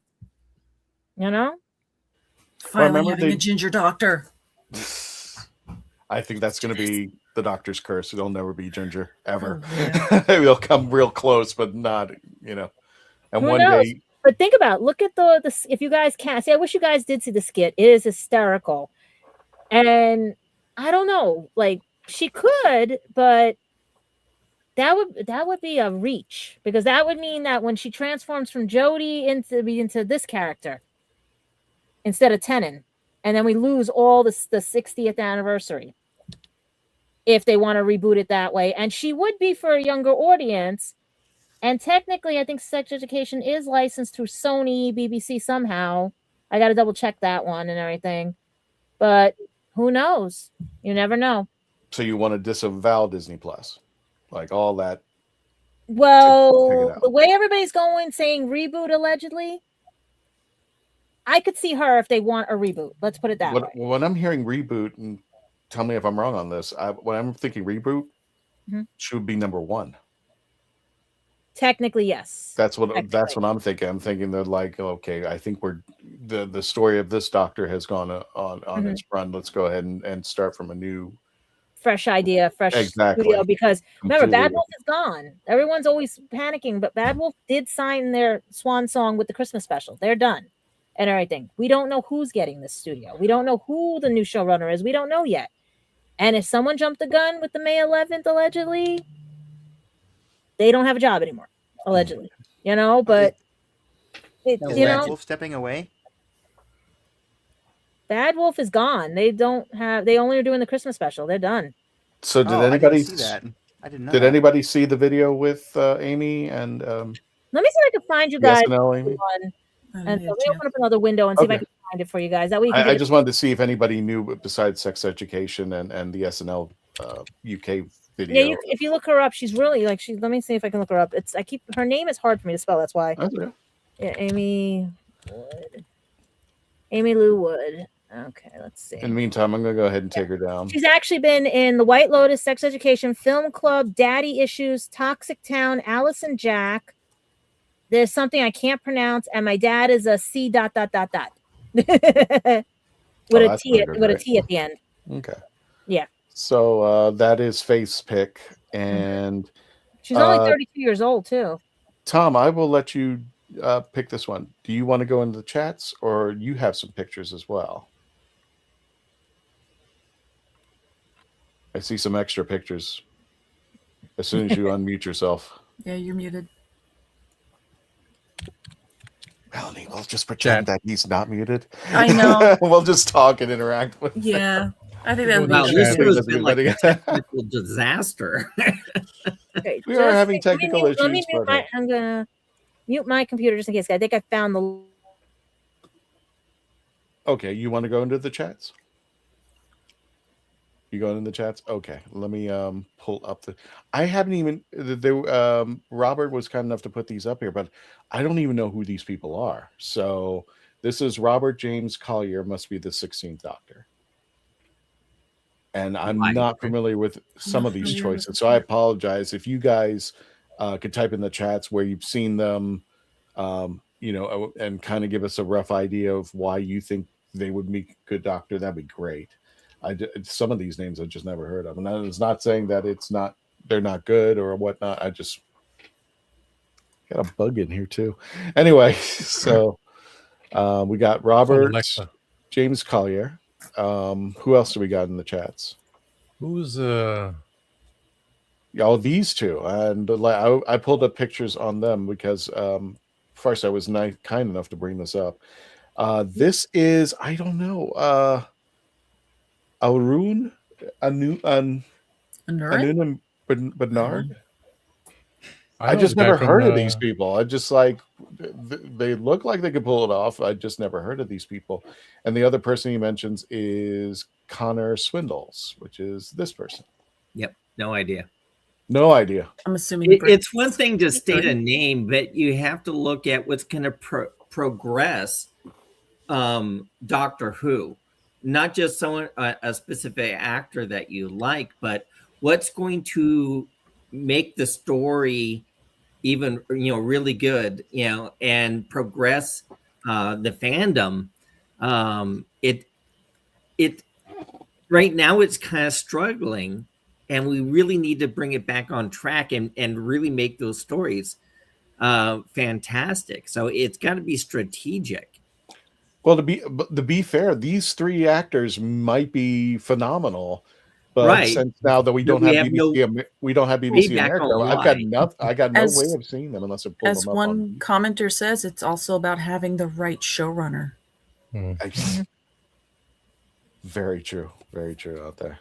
Just to give you guys a quick update, you can watch it exclusively on Peacock Network here in the States. It says the platform the day after they initially air the Saturday airing, so it should be on Peacock if you guys want to watch it. Does anybody still have Peacock? I do. Paramount? I do So you'll not. be able- See, this is what sucks about the streaming service. BBC America spoiled us. Let's just say that. Yeah. Yes. It pretty much brought over everything, and then they cut it off. That was just the worst decision, I think. It's just like, why don't you just keep it? And it is shut down due to copyright, and someone claimed the but if you got to see it, it was funny as hell. Someone told me I should have recorded it, but we don't have VCRs anymore and anything like that to record it. So which show were you talking about, Gadget? That was on Peacock? SNL UK. Lorne Michaels created SNL UK, and then you can actually see it on Peacock or Paramount, I think a week later or the next day, according to what they're saying here. It also airs on Sky One in the UK. Okay. So if anybody's got that, so maybe BritBox might have it. Jim B66 says, I'm hoping it will be a young filly at least 25 years old. Okay. No, that's not creepy at all. Well, didn't one of the comments didn't one of the comments say what if he turns out to be a teenager? Like young Sherlock Holmes. What if it's a teenager? Well, Or then young it should Iron be Man. maybe a young Doctor Who and not Doctor Who. Like I would young see Sheldon, but we, Dr. we Who. didn't say, a film called, or a show called Sheldon. It was Young Sheldon or Young Doctor Who or Young Doctor. Where was I going with that? Young Sherlock Holmes. Young Indiana Jones. I mean, then that's 100%, understandable. Yeah, I'm trying to find who said it in the comments because I caught it. Someone said, what if they go back to like make him a teenager? Dan was here. I'm just going to bring this one. Oh, sorry. No, it's fine. My pick is Aaron Doherty, who won 2 Emmy Awards for being Princess Anne in The Crown. Oh, and okay. psychologist for adolescents, both on Netflix. I think I know who she is. She's a dramatic actress, but there's a but. She definitely could pull off the 16th Doctor. And happy Cinco de Mayo, and also happy Revenge of the Fifth. That does not make sense. You have Cinco de Mayo. We actually have some tributes on our Facebook page and our YouTube channel for our Star Wars connection. If you bring her in and you also have Jack Thorne, just saying, that could really work. Jack Thorne as the showrunner,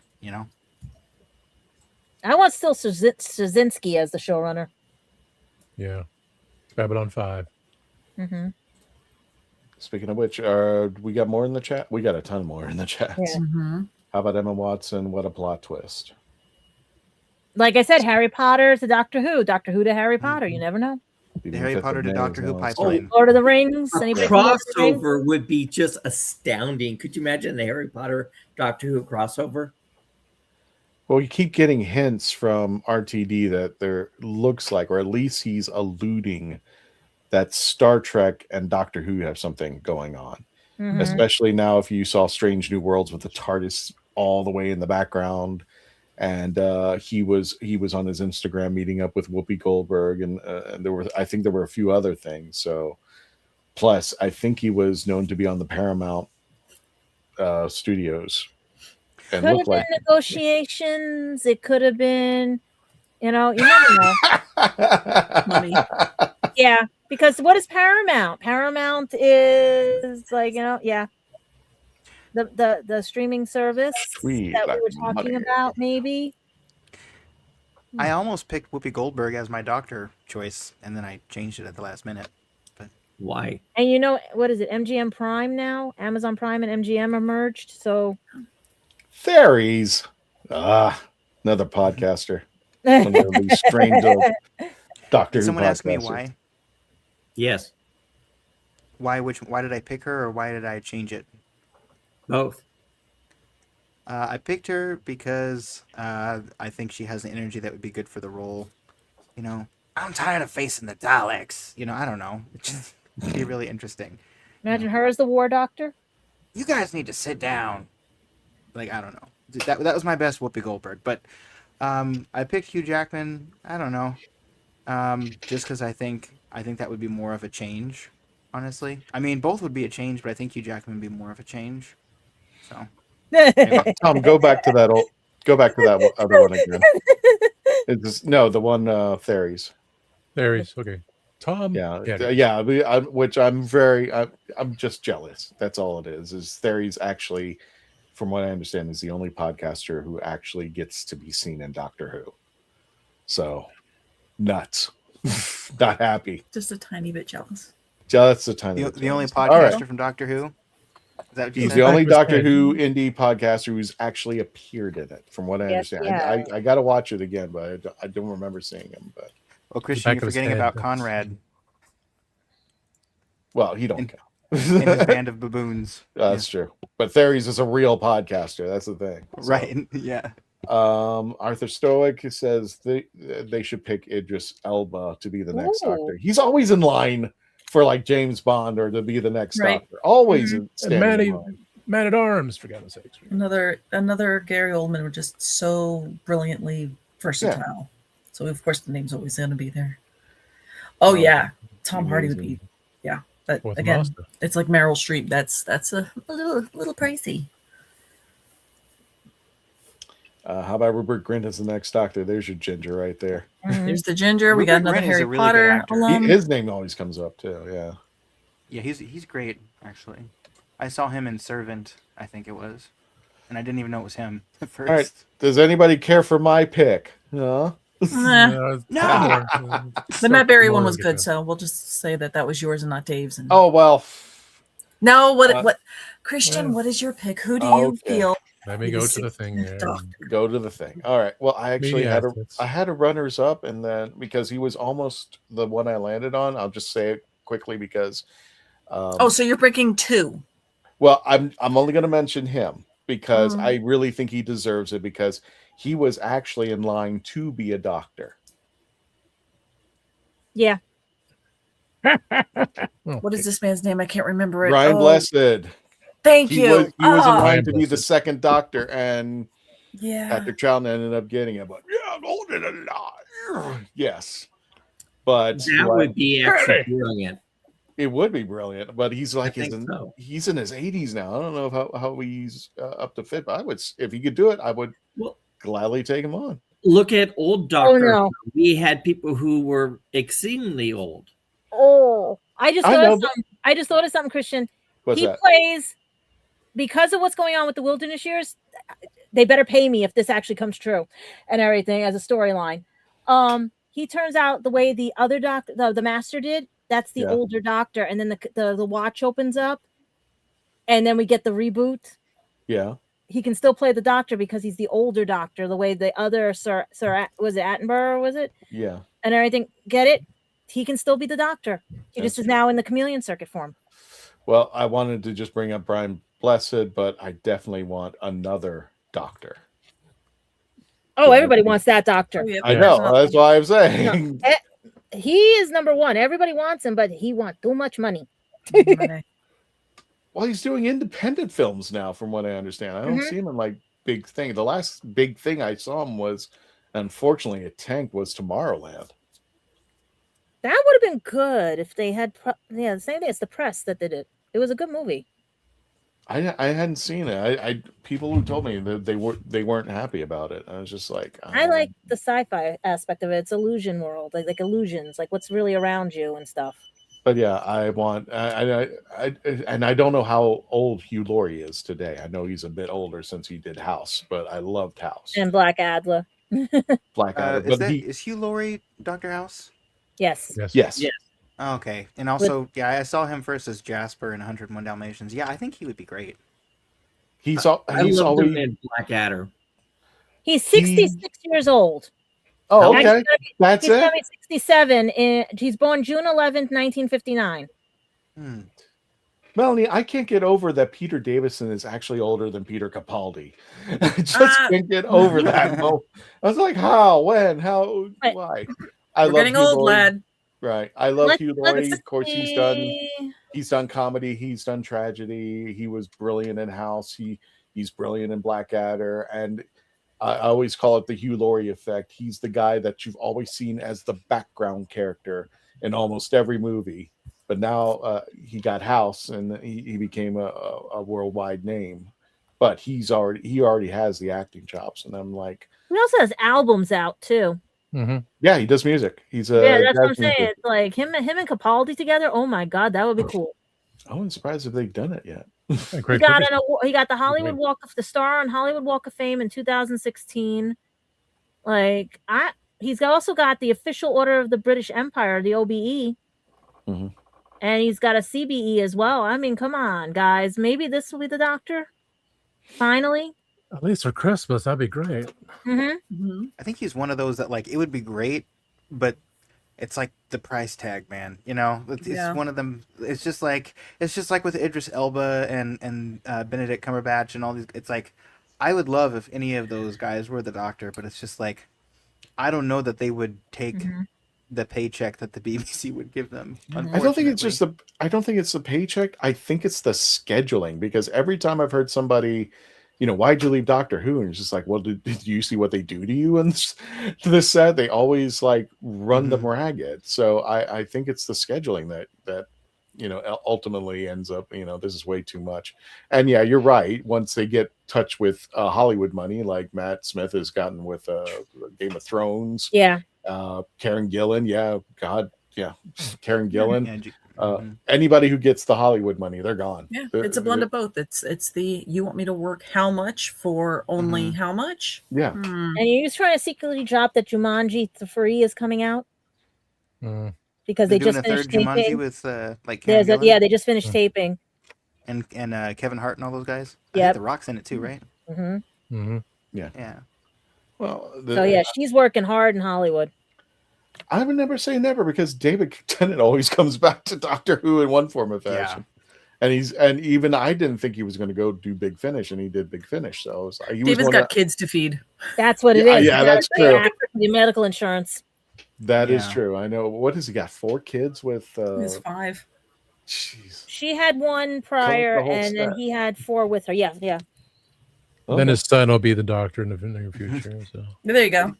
Did you guys know in Broadchurch? You know, if you guys watch Broadchurch, but there's like 3 actors who have played the Doctor in that show, which is crazy because you had Jodie in that show. You had had David, one, and then you had David Bradley as well, who ended up playing the first Doctor.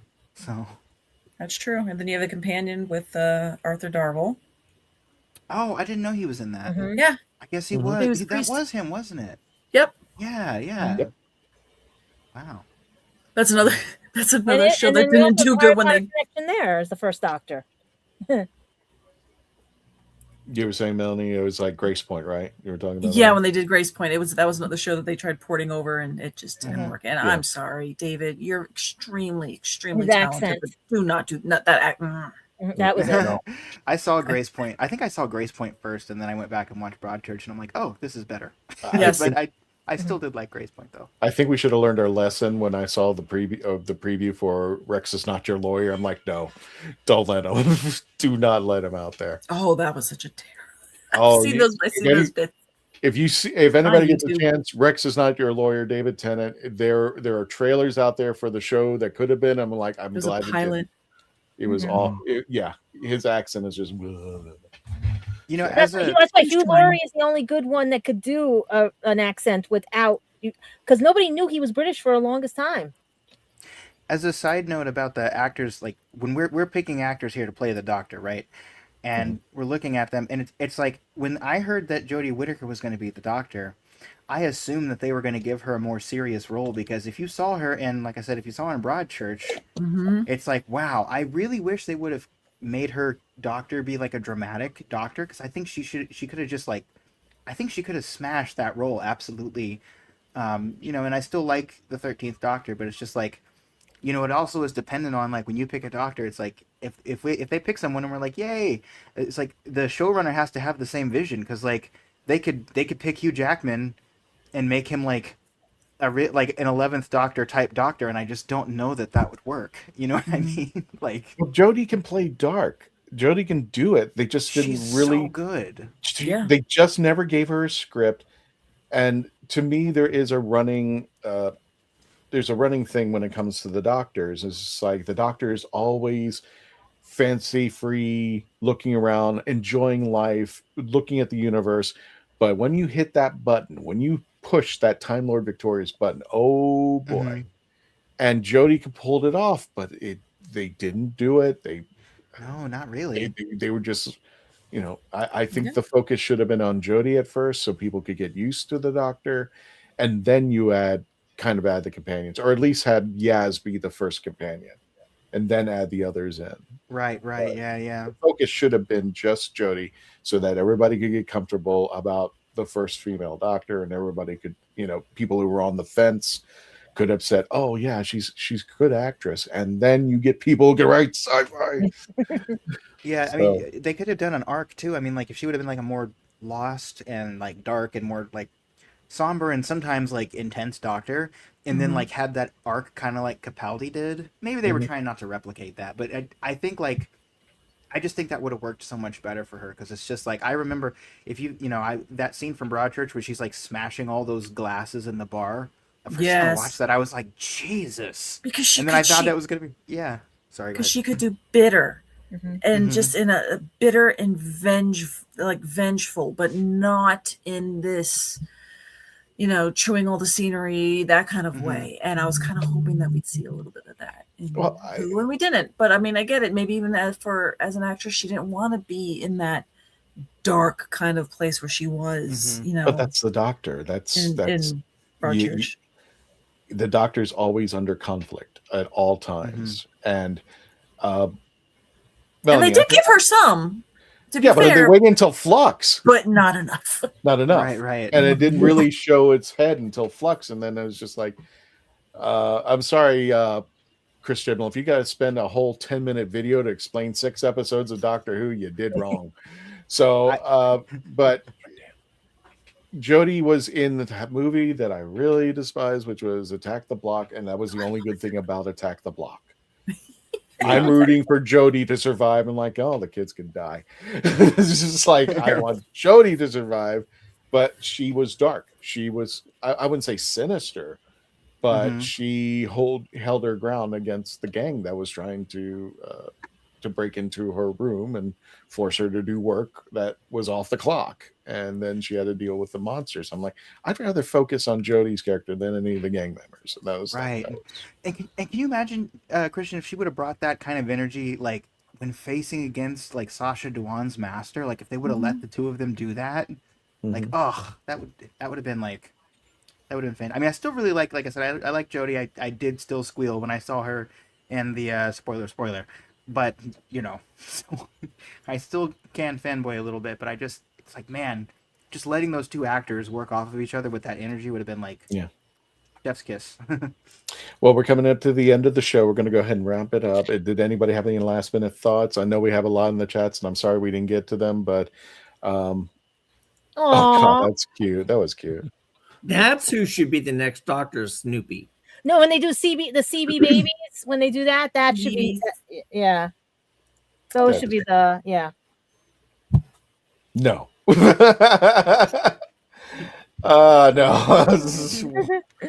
Maybe. Yes. Never mind. Sure, yes. Skeletor. Yes. We'll have Skeletor.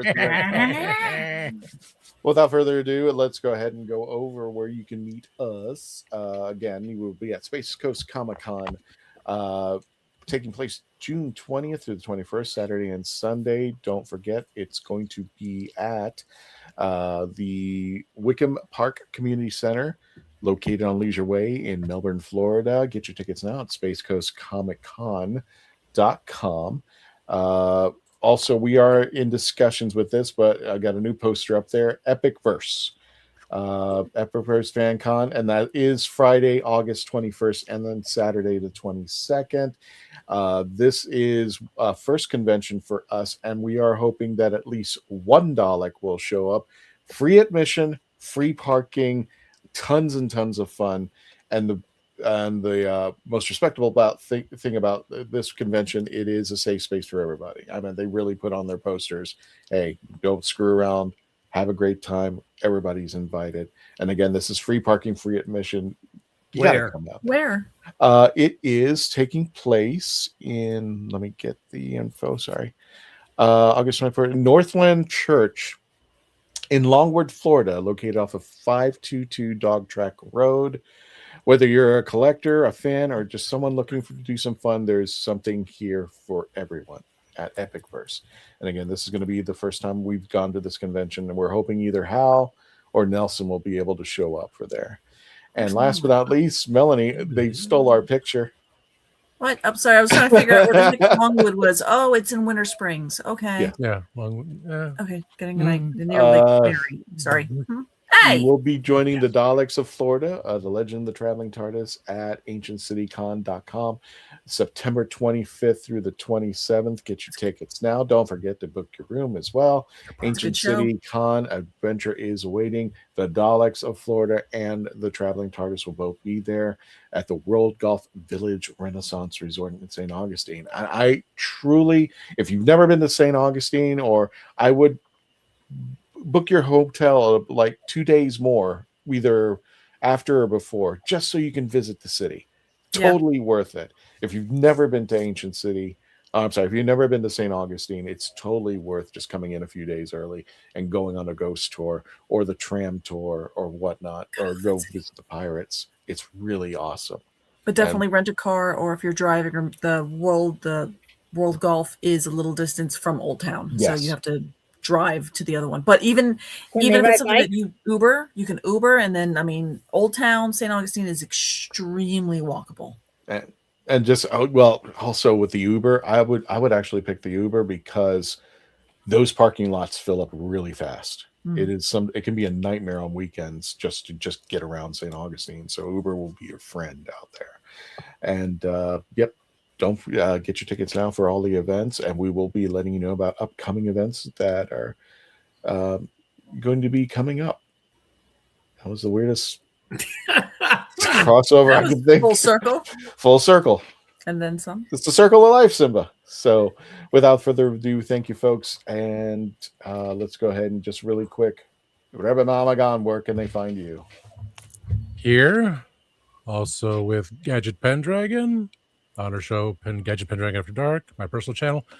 And for that convention off of Longwood, near Dog Track Road, you go on 1792, you go further down, you'll hit Acme Comics, the biggest comic book store there. So do they still have Doctor Who stuff? You can check, but you can find other things there too. So that's a very good location. So check it out. Gadget, where can people find you? Like a bad penny, but Bronx Comic Con in beginning of August, middle August, Anime NYC, working on New York Comic Con, trying to do local conventions here and there and stuff, and also lulu.com for the books, because this job market sucks. So guys, please pick up your copy of the books. This is about my trip to the UK, and if I found love, this is book 1 of other 3 are in the computer, of a D&D game for kids who have dyslexia, autism, or adults who just want to relearn how to play in an easier way. Just check them out, and I'll be on my show. We're trying to promote it more, Gadget Pendragon After Dark, Gadget Vlogs, and hopefully more things. We were thinking of talking about, because it is Mental Health Awareness Month, that it's not a shame to have anything wrong with you, because nobody's perfect. Nobody can be 100%. And if people think they can be 100%, then they are definitely a robot or alleged AI. So even but alleged AI is not 100% either. But here or there and stuff. But please, there is a number to call. I know, Christian, you have the number. Unless Reverend, you can get the number up and everything, because there we go. Yeah, because guys, this month is the month to take care of yourself, take care of your friends. And like I am, and I know a lot of people can attest to this, I'm an annoying pest.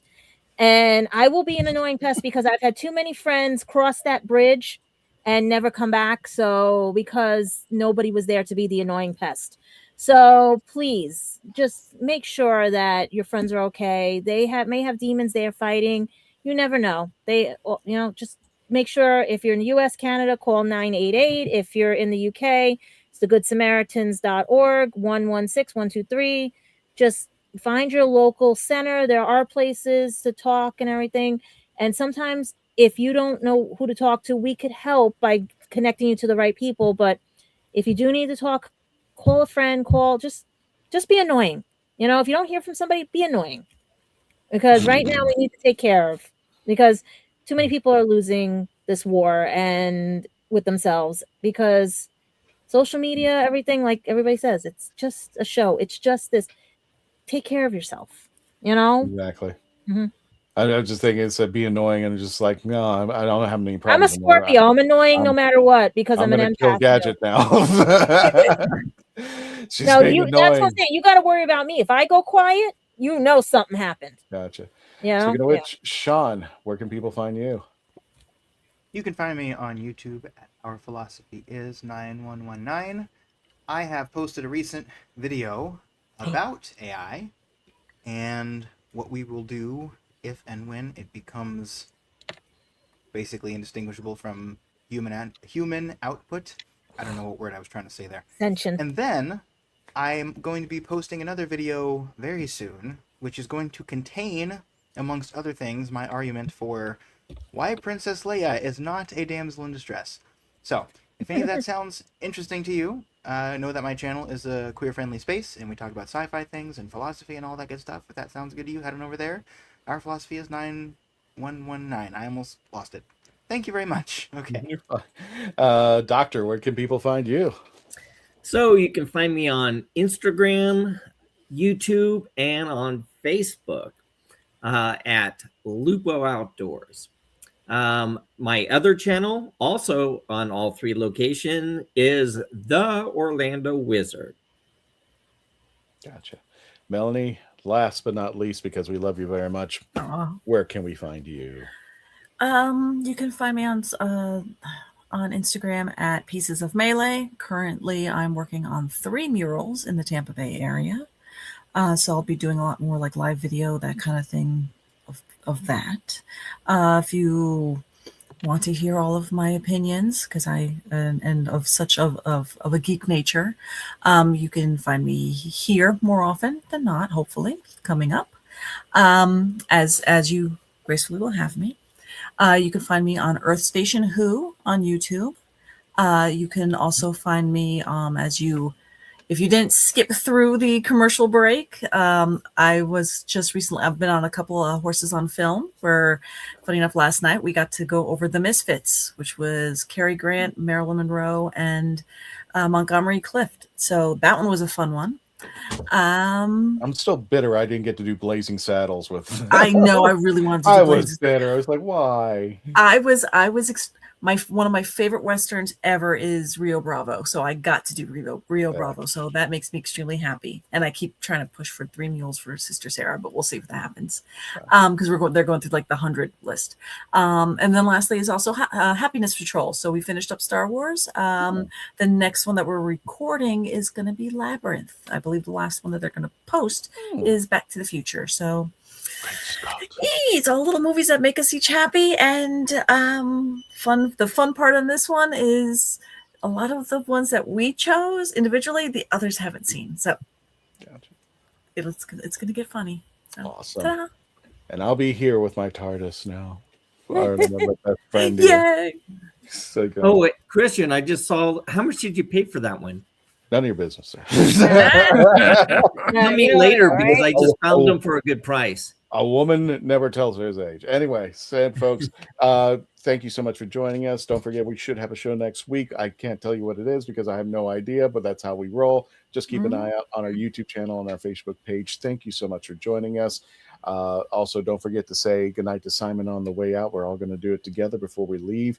And until the next adventure, Tony, take us out. Everybody, 1, 2, 3. Good night, Simon. Good night, Simon. Tony, take us out.